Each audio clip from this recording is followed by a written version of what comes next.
I came to America and I wrote a letter to President Reagan. What? I find that film is the only medium today that is the most powerful medium we have. I never think about us as men and women. And I have this dream and to try to create this situation where we all have the same possibilities. So happy to meet you. I look so much forward to this. Me too. Yeah. Especially to be speaking with an incredible woman like you from a country that is so civilized and has been Sweden, on women's rights and very, very equality of rights for so long. To meet someone like you who's done such incredible things for women worldwide, I'm honored to meet you. I'm honored to meet you. I'm so curious. You come from Afghanistan. Yes, I'm 100% Afghan. Yeah, but you do incredible things. Thank you so much. Being an Afghan, as I'm sure you know, it's the only country in the world that has never been conquered. Alexander the Great tried 3 times and failed. Genghis Khan tried and failed. Russia tried for 10 years and we brought it into the Soviet Union. America is there now 20 years, failing because they're very proud people and they fight for their country. I'm so curious, couldn't you share about your childhood? Because I don't know anything about it, please. Well, I was born in Afghanistan and my father was a diplomat, so I was raised mostly outside of Afghanistan. My father is Pashtun, my mother is from Kabul, and I was born there. Then we went to Italy. My father was a diplomat in Rome. But my family taught me about value of what does it mean to be an Afghan. We always spoke it in the house. I had to read it, write it, understand Islam, the religion that Afghanistan practiced. It was very important to my family because the first language I learned was Italian. So what, if you should describe for me, what was to be an Afghan? What kind of values was it? We are very independent people. Equality of rights for women in Afghanistan was before even European women knew what independence, equality of rights were. King Amanullah brought this equalization very early in Afghanistan. That's why it hurts so much for me as a woman to see my country going 200 years backward. We were ahead of everybody. Men and women walking on the street, there was no cover-up, there was no burqas, there was no you are women and I'm men at all. Now it's like people look at me and goes, oh, lucky for you that you're out of Afghanistan because otherwise you'll be under a burqa. They think that's always it has been. It never was like that. It was the tyranny of the Taliban when they came, when Osama bin Laden, which was CIA trained, sent to Afghanistan, caused all this problem by the Taliban and brought women. They locked women in their homes. They couldn't, girls cannot go to school. What did that do to you? Everything to me. So I became a fighter. I escaped Afghanistan in 1979 without my family because for political reasons that I don't want to go into. I came to America and I wrote a letter to President Reagan. What? I said, what's happening in Afghanistan is genocide. And you're the President of the United States. You have to do something about it. Wow. Please call me immediately. We need to talk. You're kidding me. I know. And I was 17 years How old. did you get that idea? I just thought, who is the most powerful person in the world? Okay. President of the United States. So I just sat down and wrote him an 8-page letter. And I believed with all my heart that he's going to respond to me. And he did. What did he write? He didn't write. Somebody called and says, the president want to meet with you. He met me, and literally that day my life changed because he told me there is nothing he can do, but there's so much I can do. And I looked at him, I said, Mr. President, I am a refugee girl fighting for my life in America. What do you mean? And he said, well, we need Stinger missile in Afghanistan. And the Senate is not approving it. So if you just go and testify in front of the Senate, we will get the Stinger, because Afghanistan was very successful in the war on the ground. Afghan men were killing Russians like crazy. They never had such bad experience anywhere than in Afghanistan, the Soviets. So then I went and testified in front of the Senate. With a bunch of children from Afghanistan, 5 kids and 2 other people. Actually, victims of these bombs, and we got the Stinger approved. So that was the start of your activism. It started my activism, exactly. Always I wanted to be a filmmaker. Really? I wanted to be a director. Where did that dream come from? That's always funny to hear. I was 11 years old, and I went with my father to see a John Wayne movie. And I remember after the movie was finished, my father said, "So what did you think?" And I said, "Okay, so if there was a problem, they should have opened the other door so the horse came this way, and then if he came the other way, he could have jumped on it faster." And my dad said, "What?" He just didn't understand, but I was thinking directorially how that movement could have been. How old were you when you did the first? The first one was 2002. Oh, yeah. And I said, I'm going to do something about, I started my foundation with Dr. Kissinger and Dianne Feinstein, Senator Dianne Feinstein. A lot of Hollywood big stars joined my board. And what kind of support is that? Humanitarian aid Yeah. for schools and hospitals, and we have safe home for women. But How often do you go to Afghanistan? I would love to go all the time, but it's hard because I did this film, The Black Tulip, and they know who I am. It's very anti-Taliban, and it's very scary for me to go, but sorry. But what happens to women is, we think it's bad. In the world, that is bad. We have no idea. One girl got tortured. Her name is Farkhanda. It's a beautiful Afghan girl, 21 years old, got her master's in Islamic studies, religious studies. She went to a mosque, and a guy kept pulling her skirt and saying, "Buy this for me, buy this for me." It was a piece of Quran thing that he wanted to sell her, and she just said, don't touch me.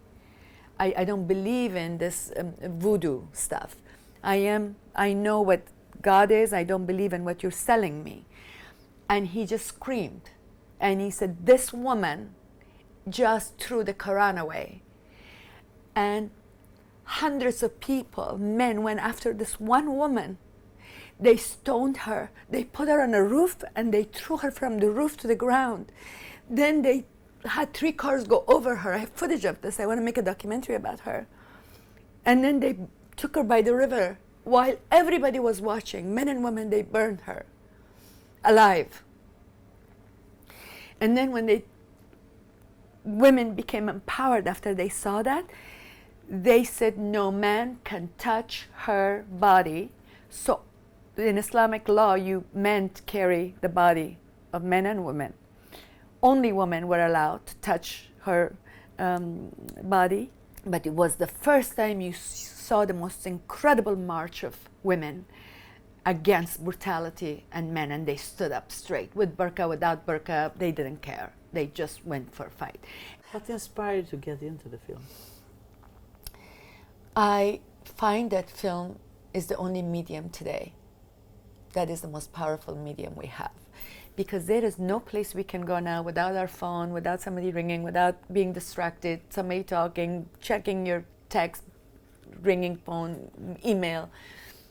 It's the only place you can go and sit in a dark room and focus on something. And I wanted to make films that give voice to voiceless people, and to open a window to a corner of the world that nobody else will see.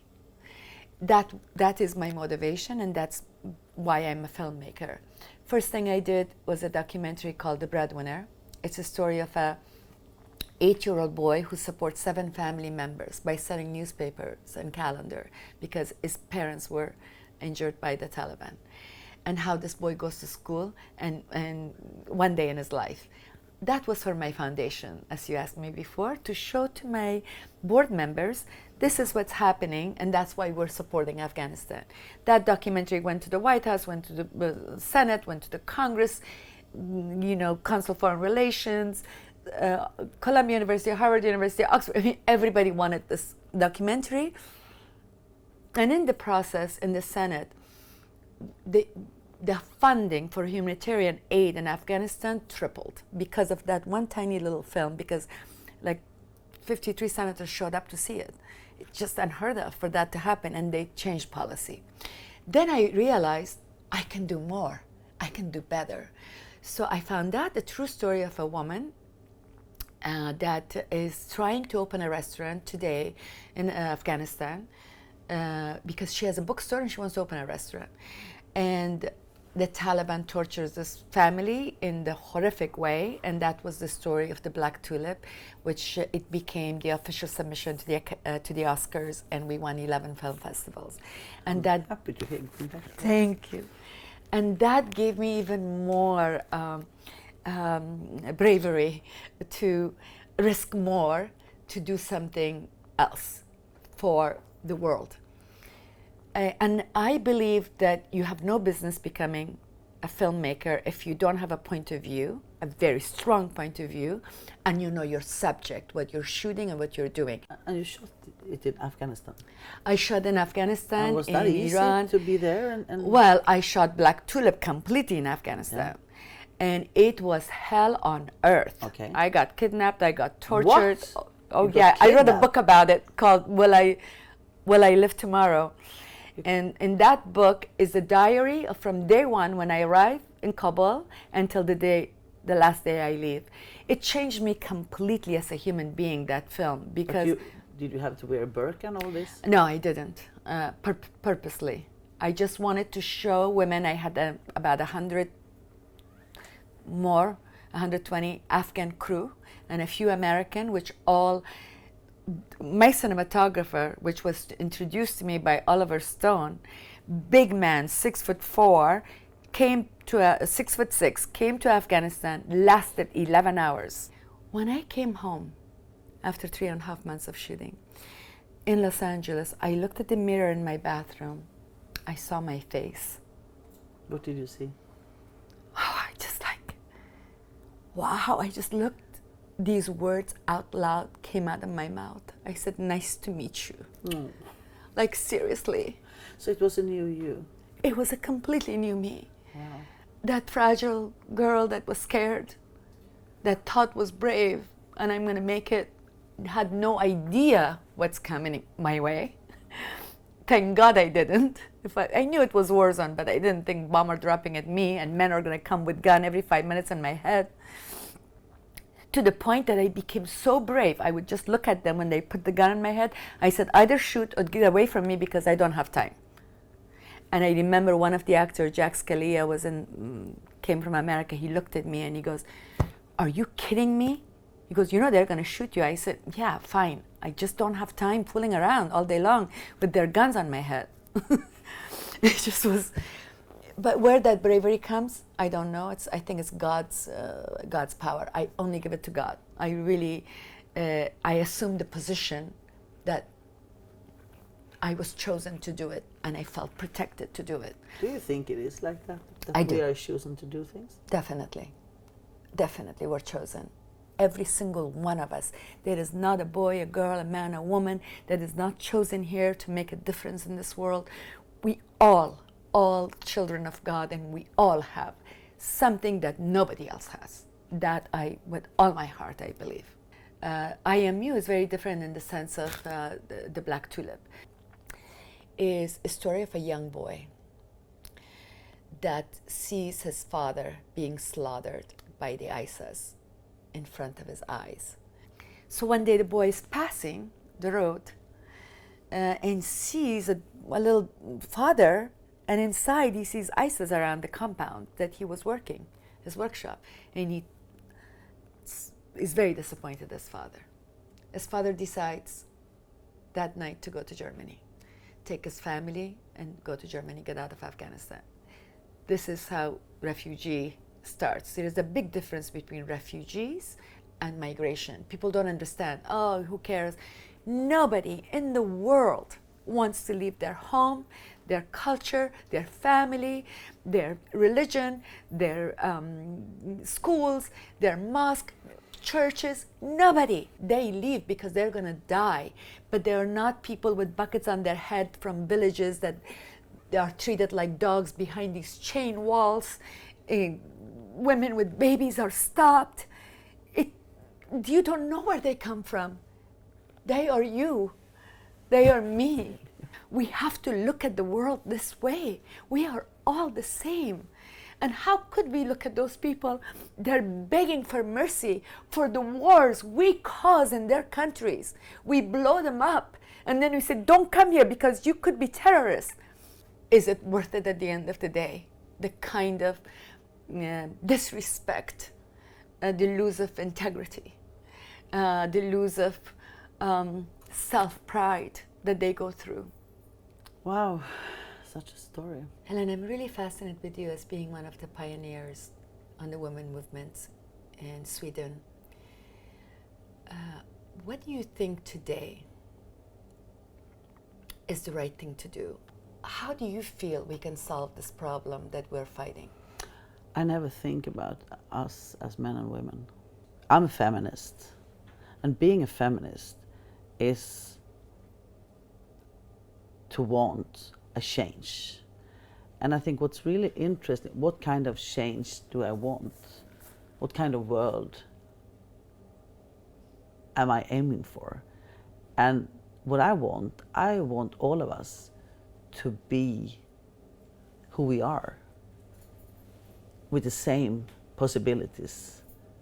That's what I'm aiming for. So I never think about us as sexes. The reason I started with gender equality was that I was an environmental activist. I was very involved in telling stories. I've always been a storyteller, telling stories about environment. In 2000, the beginning of the millennium, I started an alternative TV channel focused on ecology and environmental things. Incredible. But I found out those who were engaged in these matters, they always talked about more or less of what already exists. Right. And my strong feeling was that what we have to do is to create something that is totally new. And then I read a lot, and I've always been very interested in research and scholars, and I listened and talked to people, and then I found out, and actually that was said in Rio in 1994 when we did Agenda 21, that if you want to have a sustainable future, you have to invest in women. Absolutely. That's the most efficient way to change the world. So I came to my own paradigm shift where I decided to engage for gender equality. Sometimes I think I'm a very emotional person, and we are working in a very emotional industry. Absolutely. And that's what we do. We work with emotions. And I think sometimes we forget to think. And what I tried to do was to think. And I had a life crisis in between 2012 and 2014. What happened? I think I came to a point in my life where I had to decide what I wanted to do with the rest of my life. And I think it was a combination of finding out, do I do things that I want to do, or things that I think that people expect me to do? Was there a momentum that you just... It's not like that. I think it's a process. Took a moment. But it was, because I was very sad at the moment, and I think I had to ask myself, because I felt very weak, so I had to ask me, what do I know about myself?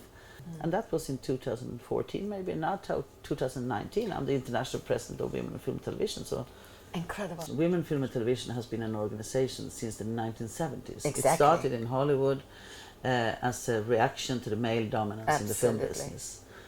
Still is. I was asked by a friend maybe in 2005, 2004, if I wanted to join Women in Film and Television. It's a small group in the southern part of Sweden where I live. And I said, me? No, I'm not a group person.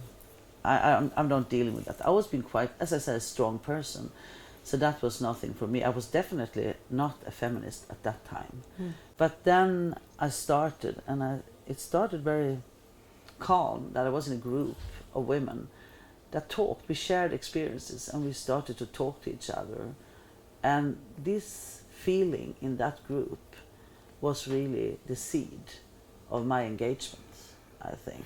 What is feminist to you? That's a tool, it's to analyze injustice. I made a film called The Feminist.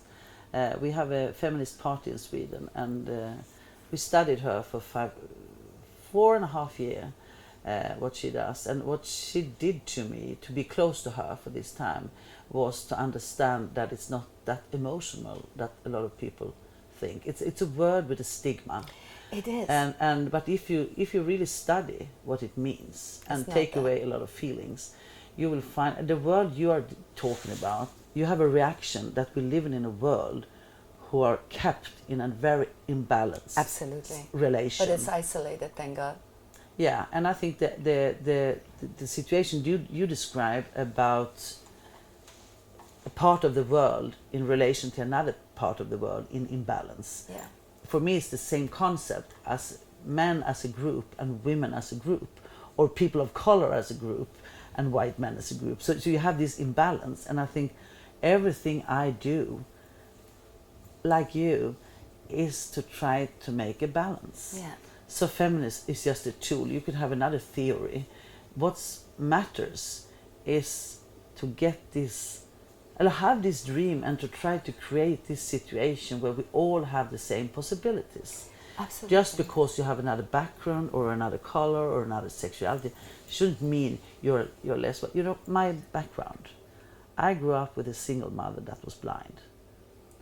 Wow. That has been very influential to who I am. Because, and she left my father when she was 7 months pregnant. With you? Yes. I don't know why. I have my theories why. The only thing I know, it was like that. So and she isolated us for 5 years on the countryside. She was working. She could work. She could read like this. But we were isolated. So my normality was my blind mother and the animals we had. And I think that gave me a gaze of how I read the world. Yeah. After that, I was sent away for a couple of years. That was very painful for me, so that will always be my trauma, missing my mother. I came back to her when I was 7. And when I came back to her, then I started to see the world and how she was treated. Since I was a kid, I had the experience of people talking to me instead of my mother. Because she had this handicap. That's how unfair it was. My first day in school, I was 7. I told my mother, "You can't go with me because it would cause me a problem." Yeah. How could I know that? Yeah. As a 7-year-old? Yeah, because you experienced too much too fast. So I think that gave me a need. I want a world that is equal. Yeah. And I also have this kind of belief that I have an energy. I can feel which way I should go. My way is not always the most practical way, and people can think I'm crazy. How come you go there? But you don't have any money. It's your journey. It's like, it's not that dramatic like when you are in Afghanistan, but I can completely understand it because I'm here and I'm confident what I'm doing. Even if the rest of the world will leave me, I will be there. So I haven't had those dramatic experiences. That's so beautiful. But I understand you. I know you understand. Yeah, because we speak the same language. Somehow it's a bless having a mission, but of course it's also a curse. Yes, it is. Absolutely. But someone have to be brave. Yeah. And we're chosen. It's not us. It's the divine. I am honored to have the privilege to talk to you, to be interviewed by you, to interview you. I am so looking forward to working with you in the future and help you with all the missions you have for women in film. With gratitude. Thank you. Thank you.